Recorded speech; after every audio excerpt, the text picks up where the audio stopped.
Yes, reka mbasuze kandi mbifurize kugira ibihe byiza, mbifurize kugira impagarike n'ubugingo inshuti bakunze mugenda bana natwe abadukurikira mu Rwanda ahakurikira YouTube channel yacu ari nayo yanyu Trend Innovative mwese. Let me tell you that I love you, let me tell you that I love you. Ndabakunda cyane ndetse muri abantu bagaciro kuri itwebwe.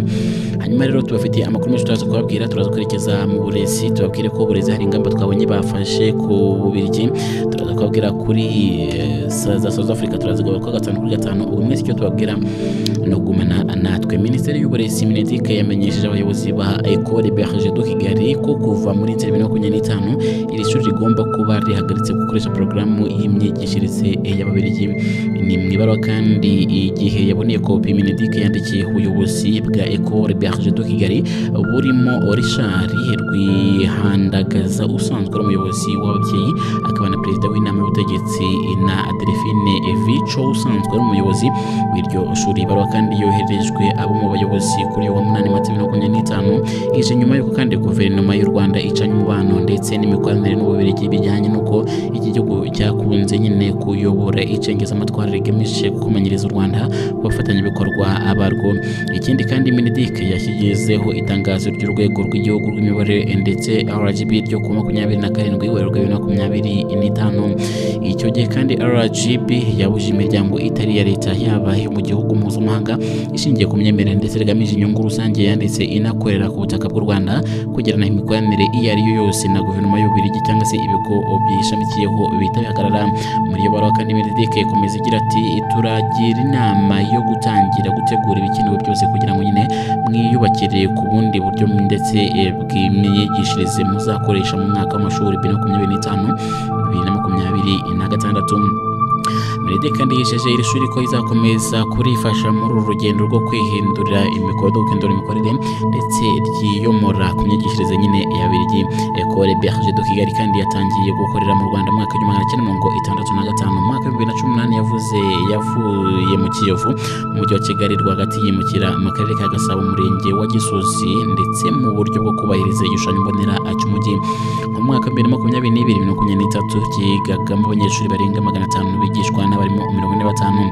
Aya mashuri kandi azwi nka Ecole Berger aboneka mu Rwanda, mu Burundi, muri Republic Democratic of Congo ndetse no muri Maroc. Itangazo kandi RGB yatanze ku itariki 27 Werurwe 2025 rikomeza rivuga ko nta nkunga ubufasha impano n'umusanzu mu by'amafaranga bigomba kwakirwa biturutse muri guverinoma y'Ububiligi n'ibigo byabwo ndetse kandi ibi bishamikiyeho na gahunda zabwo zinyuranye.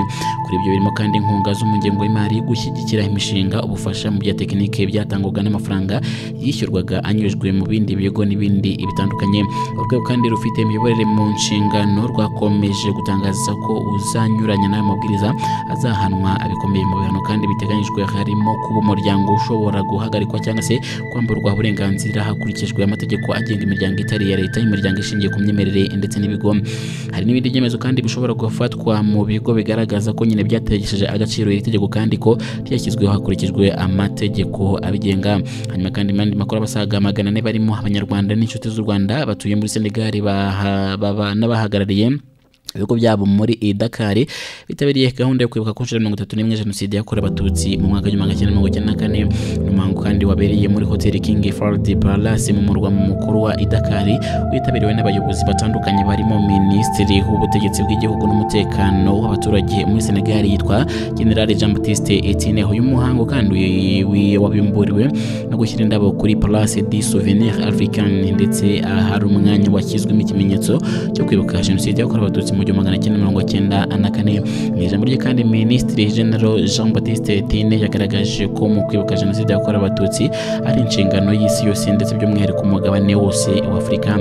Yavuze ko kandi abantu bose bakwiriye kuyikuramo isomo kugira ngo nyine bubaka Afurika izira amacakubiri ifite amahoro ndetse n'ubumwe.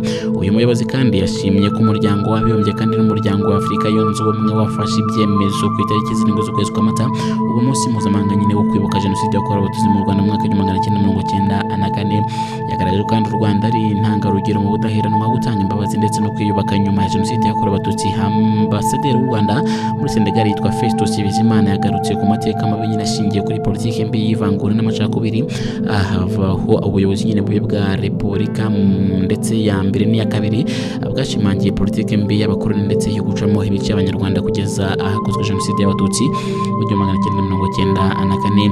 yaboneyeho kandi umwanya wo gushimira intwari zitanze ndetse zigahagarika jenoside, abarinzi b'igihango babishe ndetse abatutsi bahigwaga ndetse na bamwe mu banyamahanga barimo ingabo za Senegal ndetse zari mu Rwanda zarokoye abatutsi, ndetse umwe muri bo nitwa Kapitene Mbaye Diagne akahasiga ubuzima mu gihe amahanga kandi yose yatiye u Rwanda umugongo. Mu gihe kandi yagaragaje ko umusingi w'iterambere u Rwanda rurimo ushingiye ku buyobozi bwiza bufite rwafashije abanyarwanda kunga ubumwe ndetse no kugira icyerekezo kimwe.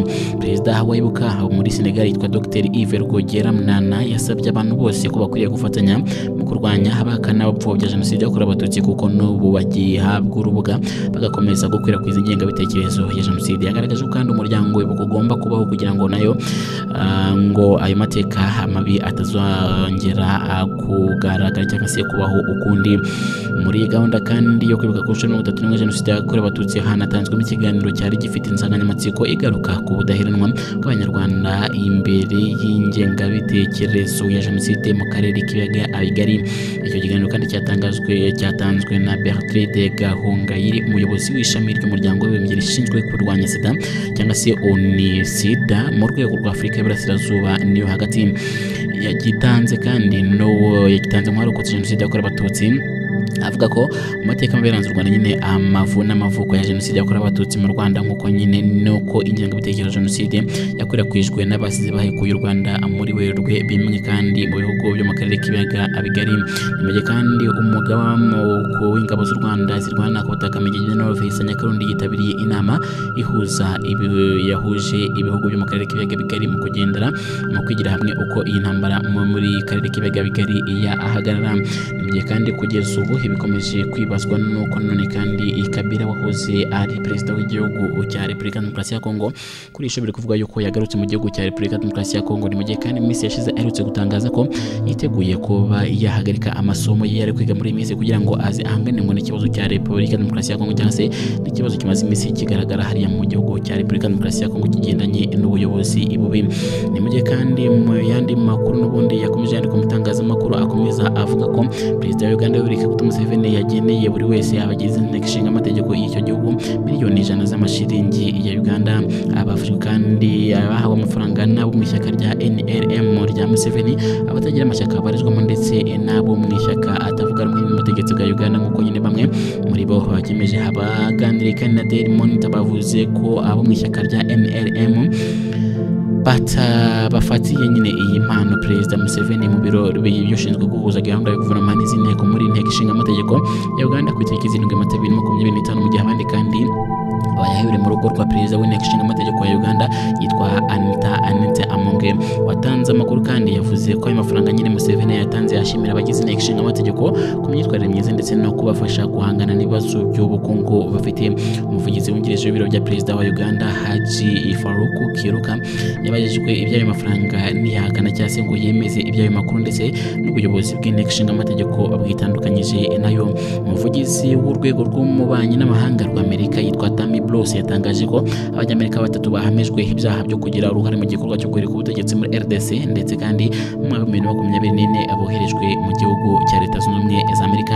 Mu gihe kandi ku itariki 19 Gicurasi 2024 nibwo igisirikare cya RDC FARDC cyatangaje ko cyaburije mu mugambi wo guhirika ubutegetsi bwa nyakubahwa Perezida Felix Tshisekedi Tshilombo. Ni umugambi kandi uvuga ko wateguwe n'abantu 37 bari bayobowe na Christian Mananga wari ufite ubwenegihugu bwa RDC ndetse na Amerika wiciwe ku ngoro y'umukuru w'igihugu ndetse kandi ikinjoza abo bantu kandi baje gukatirwa igihano cy'urupfu nyuma y'igihe gihindurwamo igifungo cya burundu ku itariki 8 Mata 2025. Bruce yatangaje ko abo banyamerika 3 boherejwe muri Amerika ndetse kandi bafungiye muri gereza y'icyo gihugu, agaragaza ko byari bikwiriye ko abantu nyine baryozwa ibyaha bari bakoze. Muri abo kandi banyamerika 3 boherejwe muri Amerika barimo na Marcel Malanga w'imyaka 21 wari umuhungu wa Christian Malanga utaracana guhakana ubutegetsi bwa Kinshasa. umuvugizi w'ibiro bya perezida wa RDC yitwa Tina Salama yanditse kuri X ko Tshisekedi nyine yakuyeho igihano cy'urupfu cyari cyahawe abantu kandi ndetse yemera ko aboherezwa nyine muri Amerika aho bazakomereza igifungo cyabo.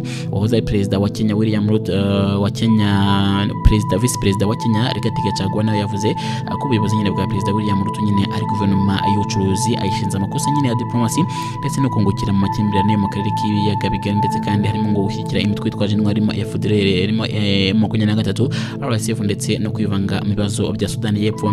Mu kiganiro kandi cyeru yagiranye na KTN News mu ijoro ryo kuri uyu wa mbere Gachagua yavuze ko Ruto yagiye hagirana imikoranire n'imitwe yitwa irwanya ubutegetsi bwo mu karere ka Afurika y'Iburasirazuba by'umwihariko wo muri Sudani y'Amajyepfo. Yashinje umukuru w'igihugu kandi William Ruto kuba yarahateje amakimbirane akomeje kubera muri Sudani binyuze mu bikorwa bivugwa ko nyine bifitanye isano n'ubucuruzi agirana na Mohamed Hamdan Dagalo bakunze kwita Hemeti, umuyobozi w'umutwe wa Rapid Support Forces wahoze ari vice perezida wa Kenya wirukanwe nyine mu mwaka ushize ku nshingano ze. Yakomeje avuga ko Ruto kandi yagiranye amasezerano ya zahabu na Hemeti mu mwaka wa 2023 kandi ku giti cy'inyine yagize uruhare mu kumworohereza mu rwego rwa diplomasi.